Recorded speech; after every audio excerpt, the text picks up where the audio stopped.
现在我们共机共建天天绕着台湾在跑。我们说70年还没统一，怕什么？水灭城之战哦，隋文帝的做法就是天天演训，陈后主、陈叔宝的，这隋军也就是演给我们看。这400年还没统一，怕什么？要统一早统一了嘛！大军一挥，4个月，陈朝再见。那大陆已经不承认所谓的有默契线，这1年半以来，共机共建扰台最伤的其实是我们海军。解放军的军舰多半配备有无人机，这个轰20这种飞机的问世，它绝对针对不是台海，针对绝对是美国。我认为不只是这个岛链，它会不会通过北的方向对美国本土，那形成一个更强有力的威慑？民进党政府到现在从来不去正视什么是三航，他只会把基隆舰摆出来说：“你看，我们看着它。”义和团的思维，对，103架次就倾巢而出吗？这绝对不是。Ladies and gentlemen, welcome the host.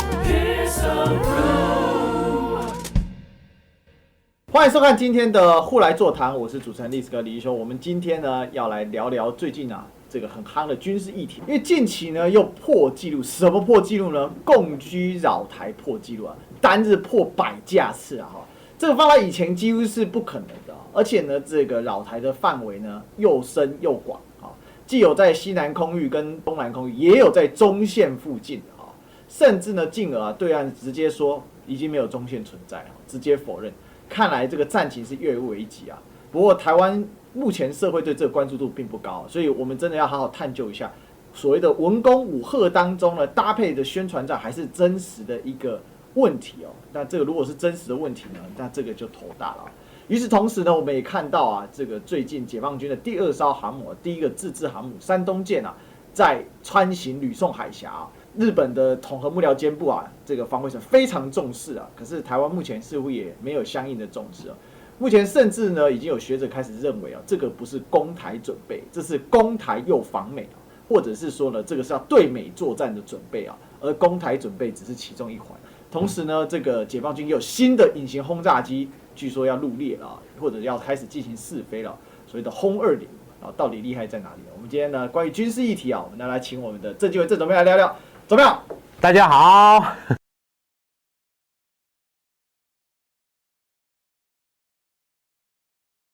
总编，这个是，我不是刻意在恐吓大家我们看到9月17号，哇，这个单天100架次103架次那这个有些线都已经画到格子外了根本也不知道它出去了没有，因为我看了一些报道说，有些就飞出去了，你根本没有办法再监控它。对。那另外呢，在中线是从北到南都有，而且这个架次很多，苏海30台那这个歼10呢12架，歼11 4架，歼16 10架，运20 2架，空警500 2架。有人说呢，其实还有歼20，只是我们找不到，或者是我们查到我不能公布。对，有这样的问题。光从这个图看起来就触目惊心。但目前我们的国军呢，只能说马上停止单边破坏行为，似乎并没有跟进我们来看一下这一个《自由时报》的报道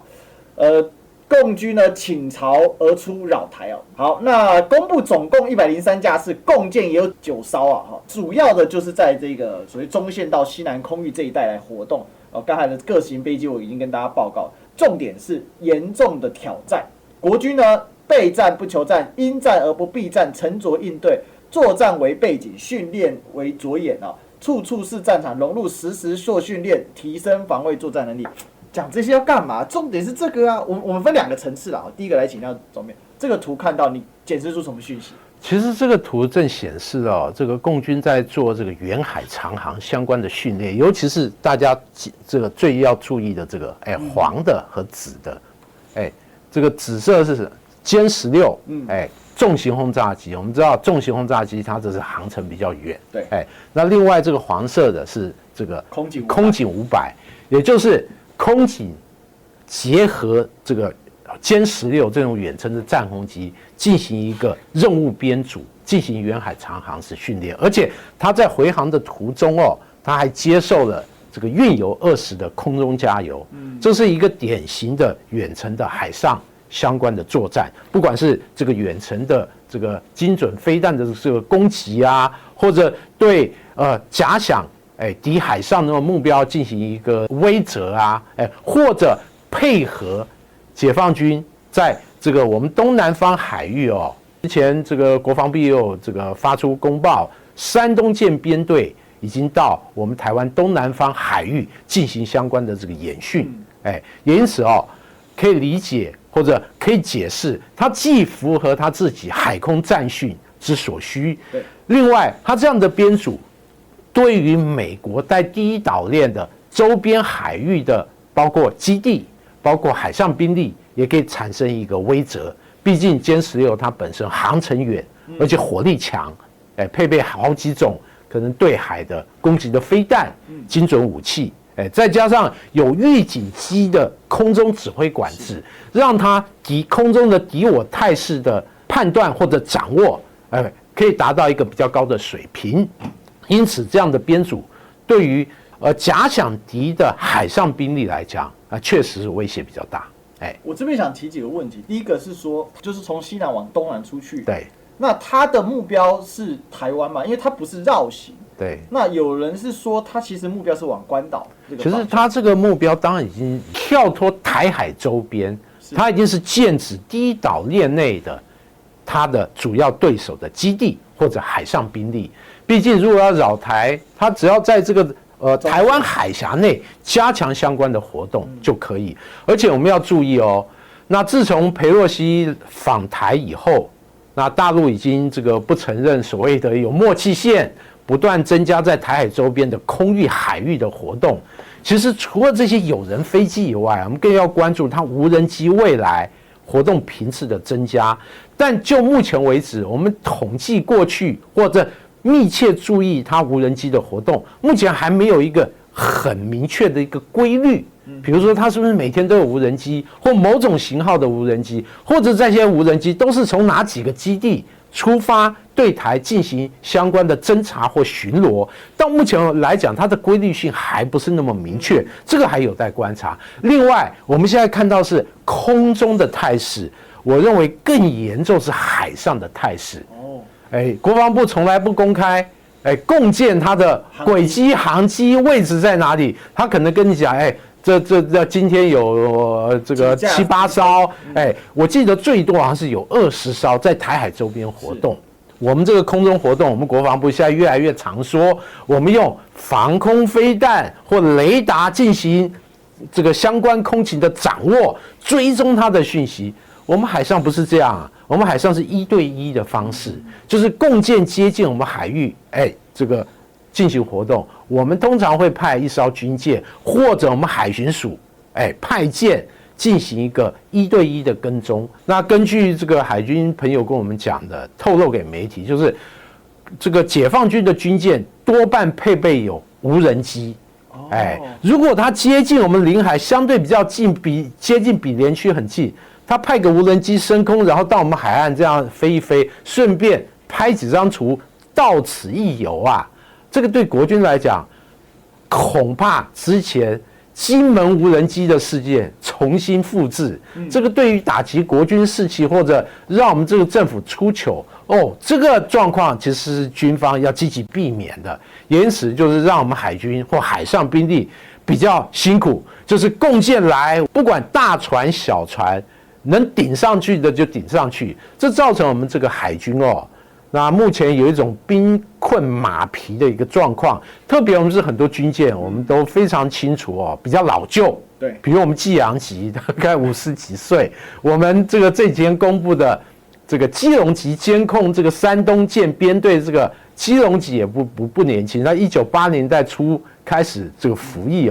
因此，对我们海军来讲，真的是很伤。因此这1年半以来，共机共建扰台或绕台，或你怎么解释啊？就是在台湾周边的海空域活动，其实最伤的其实是我们海军。是，所以海军是最伤，但是空军也是应接不暇。现在我们就不飞上去了。对，我们不是说它1对1，我们更长的是借由防空飞弹。或者我们的雷达进行监控，如果说发现它的航机或者它的这个展现的态势对我们威胁性增加，我们就紧急起飞进行一个应对，或者我们在空的一些飞机转移任务进行空中的空勤的应对。那总体来讲，空军比较有弹性，因为它的飞机来来去去，它总不可能长时间在这个地方活动，它有油料的限制、航程的限制，因此它还是要飞回去。不像这个军舰哦，在海上它可以待比较久时间，尤其是我们如果在九鹏，我们这个在绿岛，有一些可能试射活动，它如果长时间待在那边，我们这个武器试射都会受到影响，因此哦。这个海上的海情，事实上对国军来讲，它的影响不只是牵动我们战备敏感的神经，而且实际任务层面很多状况，我们必须要严谨的去面对，这造成我们没办法像空军一样用比较弹性的方式来处理。逼得这么近这个地方逼得这么近，这个以空军的速度来说，拐个弯就进来了耶。对，所以现阶段我们可以说，几乎连24海里。都快形同虚设了。这个必须要结合当下的政治态势，基本上哦，我们判断它对我们是不是有急迫的威胁性，当然是第一个机种，还有说分析它当天的任务的这个形态，还有就是借由我们对对岸各基地状况的掌握，我们就可以相对比较明显的判断出，它这些例行性的活动，或者有没有一些弦外之音，比如说，意图要进入我们领空之类的。特别是两岸，如果没有什么特别紧张，也没有美国的政治人物来台湾访问，或者没有爆炸性的对台出售武器，这种越过老共的这个红线这种武器售台，如果没有上述这些情形，其实它不需要做比较更有压迫性的一个空中活动。因此哦。这个飞机飞航虽然那么多，但总体来讲还是符合它解放军自身演训之所需。倾巢而出，这台湾很喜欢用哦。对，103架次就倾巢而出吗？这绝对不是。如果倾巢而出，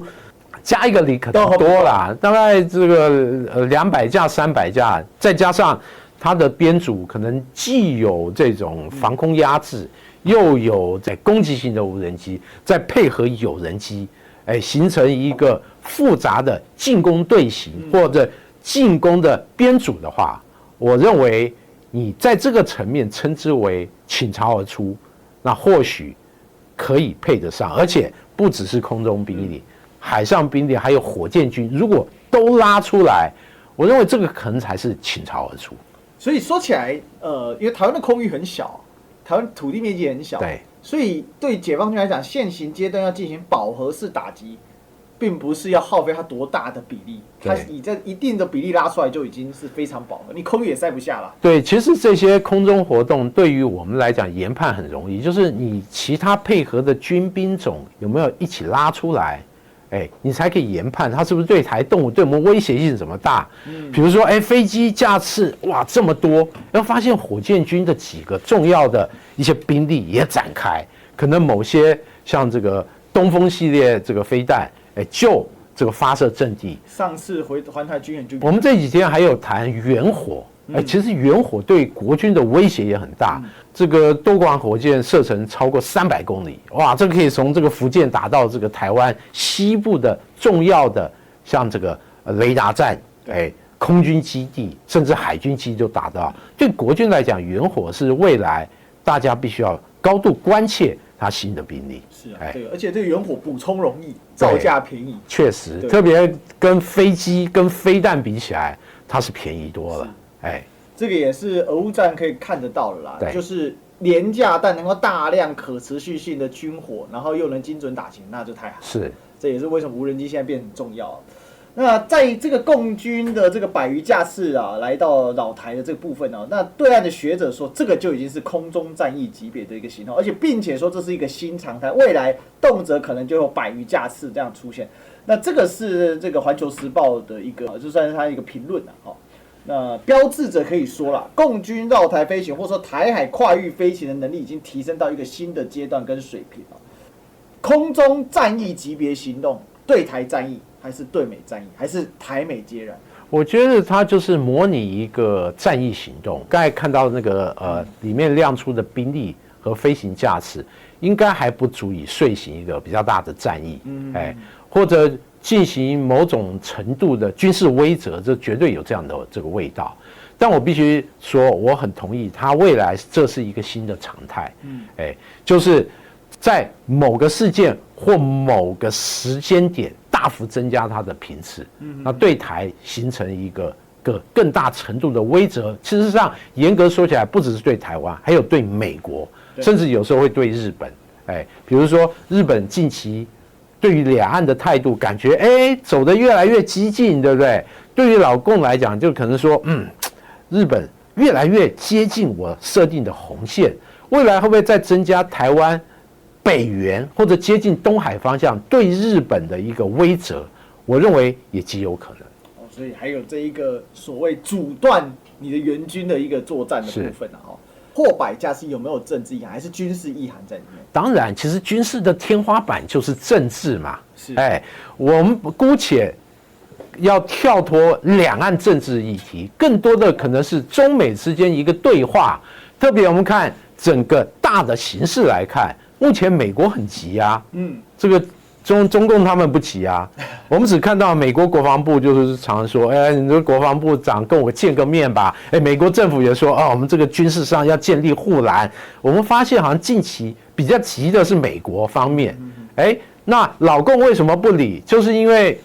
第一个，他们觉得美军在我周边的活动太多，一下在南海，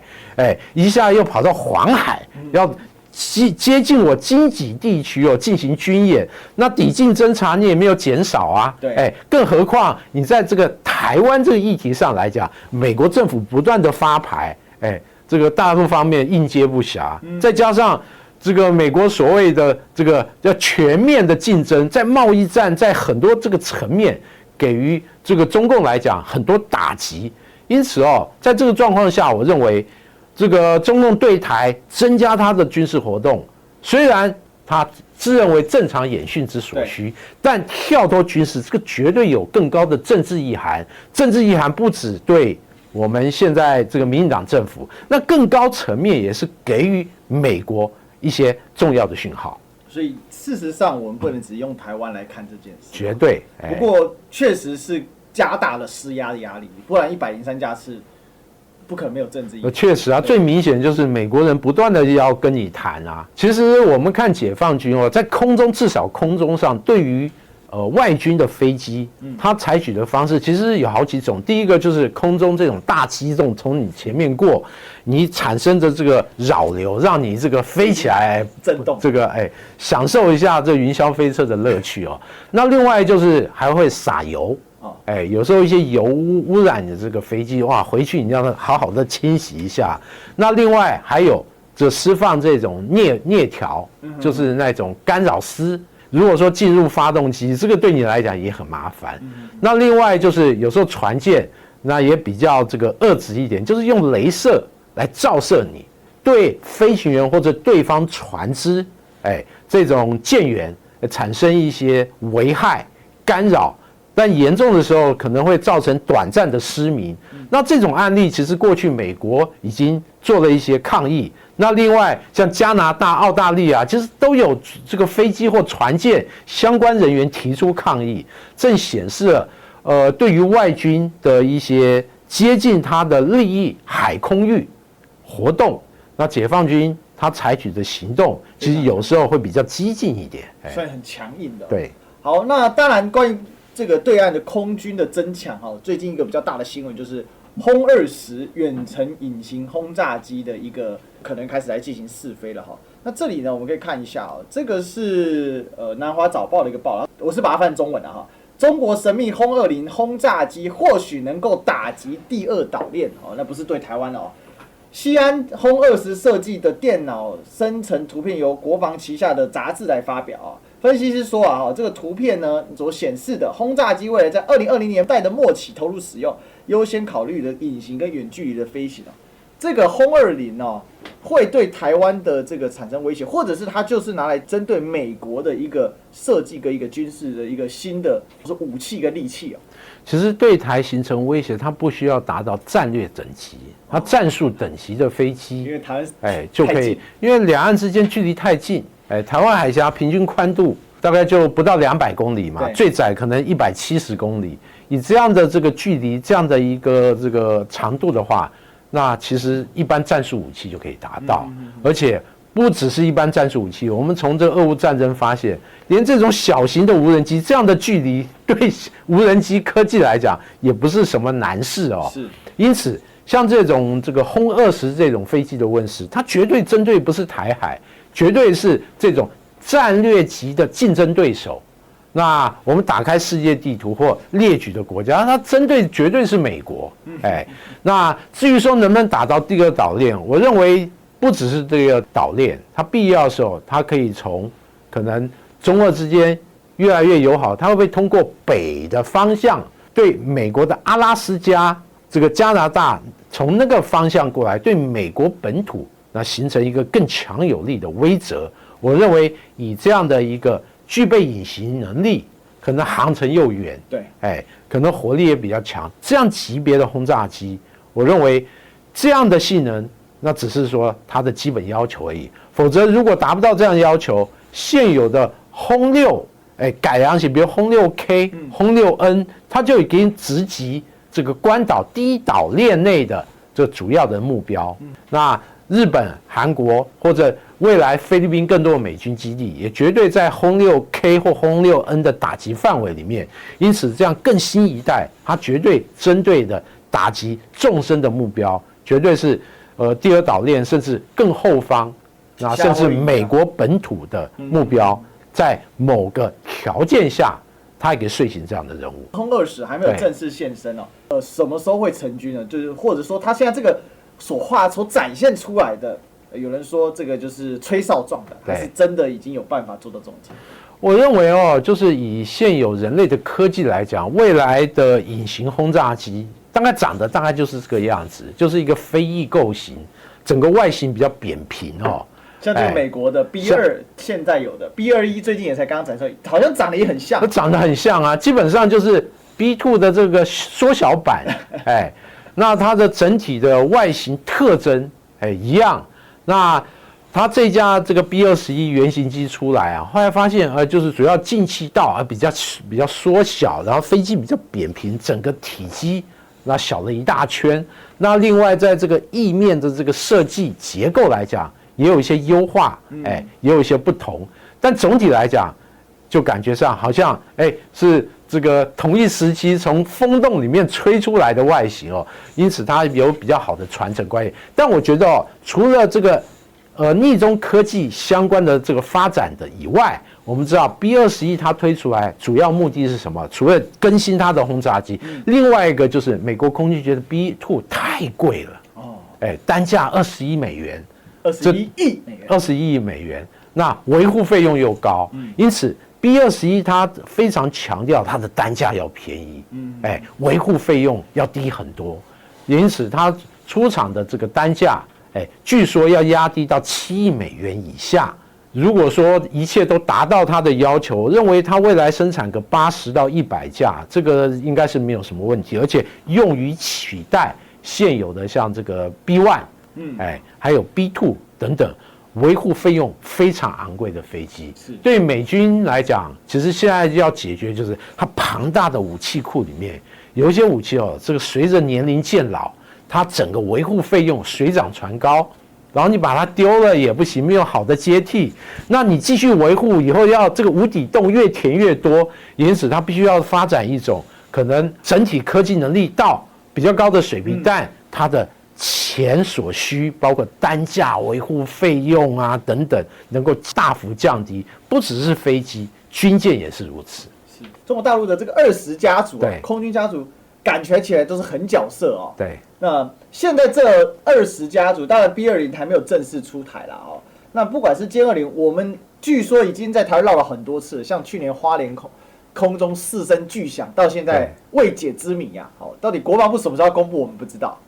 我问了张英廷将军，他说这排除法嘛，军事就这样嘛，如果不能排除，就可能就是他了。对那另外呢，直20、运20，那总编这几项武器对于这个台海或者是中美之间的争霸，会不会有什么样的一些重要要点？其实这个都是这个解放军现代化非常具有代表性的科技产物那歼20问世这个服役也超过10年，我想它的技术应该就是日臻成熟。根据目前了解，服役的数量大概超过200架。那我们看 F-22，它大概生产数量量产型大概就是180几架，也结合原型就是190几架，因此它本身性能趋于稳定，相关的人员的训练、整体后勤，还有相应的战法战术，应该已经达到比较成熟的地步。那对于解放军空军来讲，歼20的这个比较成熟的服役，对它遂行它的制空来讲，那等于说多了一个很大的利器。那另外第二个问世就是这个运20。运20就解决解放军空军属于战略运输的需求，而且过去抗疫救灾，还有派兵力到国外进行相关的演训，还有他曾经运输一些武器，比如外销塞尔维亚，他的防空飞弹，就由运20载去哦。因此，借由一系列的海外的活动或者国内这种应急的战略运输，它确实展现了这个战略运输能量。当然，随着它数量越来越多，包括这几年可能出镜率越来越高的运油20，还有其他的特种改良飞机，比如说会不会有运20为基础的空中预警机，等等。那它的发展，那还会持续在深化。那第三个出现就是直20。那直20对它来讲，其实很重要，就是满足了10吨级的通用运输型直升机的需求。那大家知道它的外形和黑鹰，或者美国海军的海鹰直升机非常的像哦。新科技做了一些优化，但总体来讲，它的这个载台对于陆军的通用运输、运兵、突击作战等等，或者海军的反潜直升机，或者其他用途的飞机，它确实对于解放军的整个10吨级的运输直升机这个需求，可以满足多重任务的这个需要。这个飞机未来势必持续大量生产。那过去在直升机展、珠海航展或者它演训，它相关的图片也出镜率越来越高。目前已经有大概5种以上的衍生型。那海军型什么时候正式上舰？这个它会在演训里面对外公布，大家拭目以待。那目前这个20家族只剩下轰20，还很神秘。但我认为啊，这一切都是臆测，而且是根据这个他们这个新一代战略轰炸机一些技术指标所做的一些形容。但这个飞机本身还没有大家看到它的真容，多大多小，配备什么样的发动机，还有它里面的科技层次怎么样。我认为在没有公布之下，你也没有办法去证实相关的论述是真是假。那还是需要真正正式公开以后，我认为才能做比较科学化的一个评断。接下来我们看到解放军很重要的一些主力了啊，当然这个不是官方构想。以前我记得好几年了哈，就我们台湾在讨论歼20的时候，其实都不是很友善啊，什么压抑太大什么都讲一讲。但人家现在好像要开始进行第6代战机的一个演训，更重要的是说有11个旅已经成军了。刚才其实总编也讲那个数量啊，是非常庞大的哦。其实我们看这个成军的部分啊，也就是说，到目前为止，比如说我们的航空航线图根本就没有出现过歼20啊。所以歼20人家不是拿来对你台湾作战的吗？它是拿来跟中美竞争在博弈在使用的啊。已经成为11个中队，并且要研发下一代飞机，可不可以这么讲？就是说，现在全世界中美两强在军事的博弈上面，其实虽然过去我们可以说解放军是落后于美军的，但目前看起来是亦步亦趋，慢慢在跟上。大陆方面这个科技高速发展，不只是军商用的很多地方也是。那近期最有名就是华为 Mate 60 Pro 啊，那另外电动车啊。还有一个很好笑的嘛，大疆无人机大量出没在俄乌双方的战场。对，那你更别说像这个还有一些什么盾构机啊、高铁等等。但纯粹在军事层面，我必须说，美军或美国还有全面的一些优势，但它的优势面对大陆的快速发展，而且在某些部分，大陆基于说它特殊的时空环境，甚至优于美国。比如中程弹道飞弹这种飞弹武器，那解放军就优于美军哦。那至于说讲到空中兵力，我必须说歼20它达到200架，那确实它的战力是不容忽视，而且我们过去看大陆官方，它也这个透露，这歼20也确实在东海或者台海周边执行任务。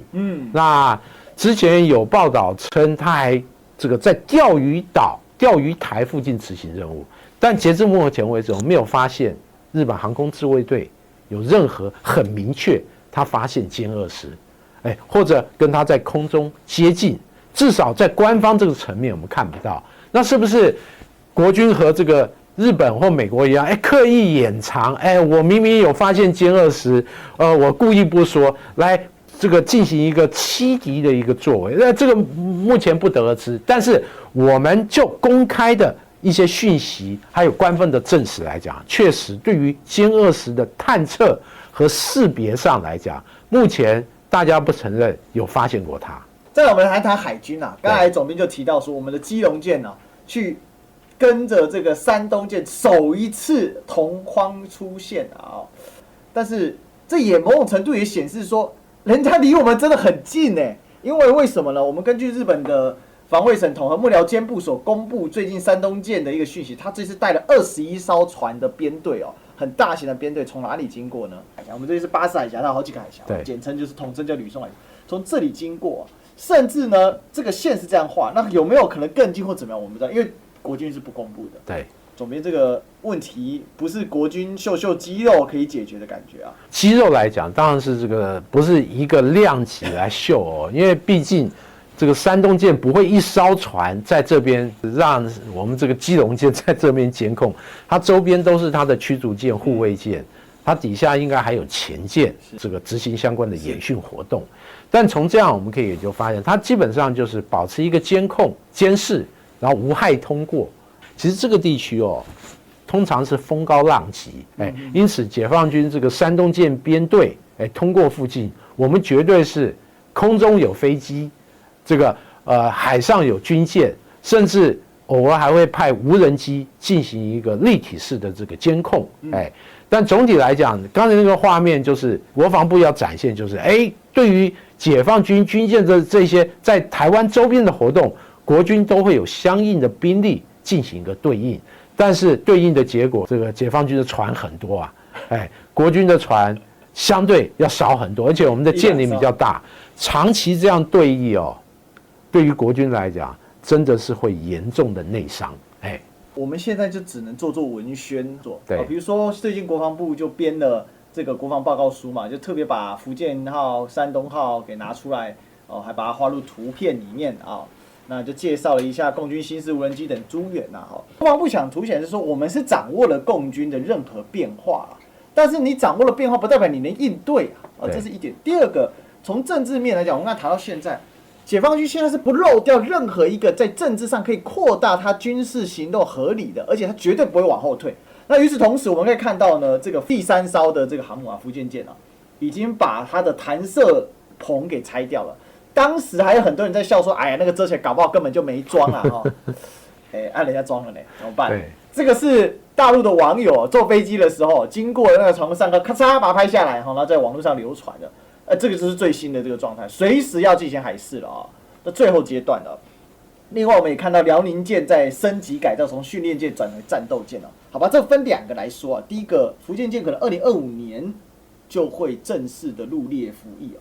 我们当然可以笑谈它了，但是其实是一个严肃的军事意义对台湾来说。我觉得对于福建舰国内的一些很多论述来讲，带有一个可能意识形态，一个偏见。但纯粹就技术和军事层面，它确实是解放军海军一个重要发展里程碑。对于它的海军和整体科技来讲，我认为它代表意义是一个巨大的跨越。特别它的航空母舰已经从滑跃式变成平通甲板式，而且它的起飞方式直接跳过蒸汽，成为电磁弹射。这对于航舰的发展来讲，它本身的科技，它的进步幅度是非常非常的大。我觉得有些国内很多人就是那种酸葡萄的心理，就是常说这个不行那个不行。对啊。但你想想自己能够具备他这样多少百分比的能力，你如果有能力，你这样笑我认为美国人笑，或许美国人有底气，我有做出福特号航母啊。我也是电磁弹射，虽然可靠度好像不太好，常常需要修故障哦。对，但整体来讲，我觉得面对这样的问题哦，我们还是要实事求是。对，至于说刚才这个辽宁舰，辽宁舰本身哦，它对于解放军海军来讲，我认为是一个里程碑的军舰。是，第一个航空母舰从无到有，第二个它作为训练舰，在过去10几年来确实发挥巨大的功能，包括舰上舰员如何操作一艘航空母舰？我们知道航空母舰非常不复杂，部门又多，通过它辽宁舰这种10几年来的训练，培育了多少那骨干的这些技术人才，这个指挥人才或者部门的干练的一些干部，而对于它这个后续的像第2艘的山东舰，乃至于最新的福建舰来讲，它可以说为他们奠定一个比较好的基础，而且从辽宁舰服役以来，我们好像很少听说过它有什么重大的瑕疵，好像几乎没有听过失事这件事。对，比如像美国的朱瓦特，这个朱瓦特真的对，之前还这个电力全失，还被拖回去。对，至少这个辽宁舰我们好像没听说过它非常严重的这个故障或意外事故。其实这个我们再回顾一下刚才这个共机这个在台海周边活动，我们也没有发现它有什么失事意外。这个部分它的比较高的可靠度，这个对于国军来讲是一个很严肃要面对的问题。是，确实因为我们知道看不管是辽宁舰、山东舰。他们的起降架次，就他在我们附近演训，都是几百架次，甚至加起来都已经破好几千。对，特别是日本防卫省公开的数据都有很清楚的展示。日本船就在那边每天跟着看嘛。对，还有就是辽宁舰，它除了舰员这个培训以外，还有对于舰载机部队，特别航舰起飞战斗机飞行员，它过去以来，像借由每次海上演训。日间飞行、夜间飞行，还有更复杂科目的训练，它都这个提供了很少实作的机会。是，而且配合它陆上的这个舰载机基地，进行这个陆上基地的训练，等于说相辅相成，都做了很大的贡献。当然，这个训练舰他们认为可能已经这个不需要了，它可以直接进阶到作战舰，因此这个大连赵船长进行这个深度的维修和改装，那他出来以后，那他的身份肯定会从训练舰变成一个十足作战能力的作战舰，基本上就达到这个山东舰的这样的一个标准了。也就是会把它改装成类山东舰的一个状况。对，哇，那等于说大陆就变成3航母时代，就不是2+1的状况，那是不一样的。是没错。大家可以看，首先就是舰岛的调整嘛。对。那这个就是往山东舰看齐啊。对。然后，包括现在大陆的很多媒体，像这是文汇报的报道，他就直接告诉你，我们就是3航母。辽宁、山东、福建，这个还是之前拖出来准备进场西装的时候的一个状况。整个中国进入3航母时代，就对于他们来讲有一个关键。就是说，我们一般讲航母呢，它是有这个一个在维修嘛，一个待命，一个出巡嘛，那它就可以完成一个最基本的航母编制的这个轮替啊。因为美国就是这样干的嘛。而且我必须附带提一下，除了3航母以外，它还有2栖攻击舰。我们知道现在有3艘，是，而且普遍认为它的2栖攻击舰未来会搭载这个无人机。是，除了直升机以外，搭载无人机。我们必须说，它这种类航母未来也会越来越多，毕竟这种类航母它本身第一个比较便宜，第二个它也没那么像这个正规的航母那么复杂，但借由无人机的发展，它也可以遂行很多海军的一些任务。解放军的类航母，我们未来也不容忽视。是啊，我们其实之前常把那2栖攻击舰当成小航母，台湾人喜欢讲。那讲到解放军的小航母，好像就不把它当航母了。我是觉得这个不是说要害怕，对，而是就像国军说的吧，你要积极备战，要最坏的打量，你要把敌人想象成他的强大，不能。台湾的现在问题就是吹那个风，永远说人家是纸老虎，把人家三航母动这受该。他说没有一艘，这不会就是3艘雄3飞弹嘛？蹦蹦蹦，全成光了 ，OK， 结束回家。讲到这个是蛮悲哀的，就是我们就直接讲一个问题。大人私人系列里面谈历史的时候，也分享给总编我的想法。隋灭陈之战我们知道隋朝到陈朝的时候，距离中国从黄巾之乱起的天下大乱已经将近400年。对，隋朝当时统一了这个北方跟这个四川，就是他整个把北齐灭了之后他呢就每天在长江上演训，天天演。隋文帝的做法就是天天演训。那一开始呢，陈朝的最后一个，南方当时是陈朝，宋齐梁陈最后一个朝代，陈后主陈叔宝呢，他也很紧张啊，哇，这个要打那开玩笑，那也就天天跟他们这样演着久了之后有点麻痹了，就是说，那这隋军也就是演给我们看，要统一早统一了嘛，对不对？我们不是也这样讲吗？这400年还没统一，怕什么？我们说70年还没统一，怕什么？就后来隋炀帝嘛，这个杨广作为一个大军一挥4个月，陈朝再见，对，再见拜拜，对，瞬间灭亡。这我是蛮感慨，因为现在我们共机共建天天绕着台湾在跑，那是我们的民进党政府到现在从来不去正视什么是3航母，对，什么时候他只会把基隆舰摆出来说，你看我们看着他 ，I'm watching you。这是我觉得在我们讨论那么多军武，实事求是的说，除了了解对方的对岸的发展之外，那也要了解到，就是说，其实台湾现在这一种所谓的政治跟军事上的实质面是搭讪不起来的。对，让我想起来，就是面对两岸这种很复杂的问题，那我们政府经常是这个政治上调子拉得很高，是，好像这个一副这个不怕，然后跟你拼了，但实际在军事准备来讲又远远不够，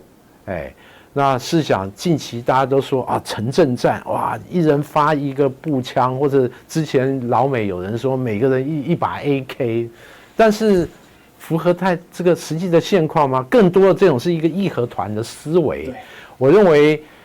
大家还是要实事求是，很审慎的探讨两岸的军事对比的状况。所以最后看这图对比明显嘛，这个2/3、1/3，我们是这个，人家更大，所以你要怎么讲？所以陈叔宝很悲催啊！陈叔宝最后陈后主在哪里？在古井里被拉上来，左拥右抱自己的妃子，哭哭啼啼，因为呢一整天没吃东西，被拉上来，隋军把他拉上来，有够丢人。大概亡国之君要糗也没糗过他几个的。那这就是我们今天关于就是我们对于这个最近期一些军事动态，特别是103架次的这个共机在台湾海附近的作业，还有呢山东舰21舰的这个编制，还有我们看到了3航母时代可能即将真的要来临，包括像是2025年这福建舰正式的服役，然后呢辽宁舰也改装完成，这个轰20隐形轰炸机了，今年在成型当中，那更别说歼20已经11个旅都已经出来了。那台湾这几年其实太多的政治口水没有很务实的去面对两岸的议题，而且呢其实解决问题不是只有武力吧？好，那我们今天的后来座谈我们就聊到这里。最后，请帮我们按赞、订阅、分享、打开小铃铛，然后呢加入我们的会员，让我们可以做得更好。也欢迎大家可以用超级留言、超级感谢的方式留下你的意见跟建议，或者是给我们支持、加油打气或线下的赞助绿界 PayPal、微信邮局让我们有更多粮草可以继续做下去。下一期再相见喽，拜拜。